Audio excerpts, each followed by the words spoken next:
আজকে আমি খুব ইম্পর্টেন্ট একটি বিষয় নিয়ে আলোচনা করব, যা সাধারণভাবে অনেকেই এই কাজটি করে থাকে।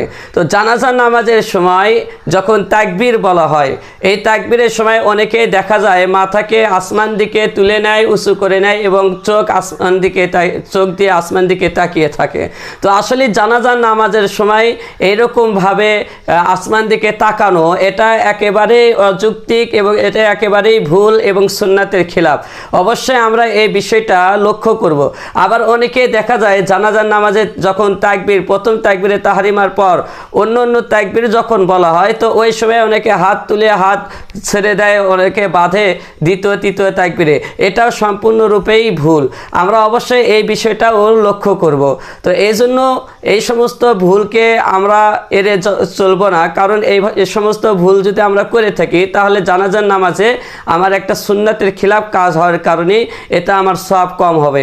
এই জন্য বিশেষ করে লক্ষ্য রাখবো যে আমরা তাকবীর বলার সময় আসমান দিকে আমাদের মাথাকে উত্তোলন করব না, তুলব না।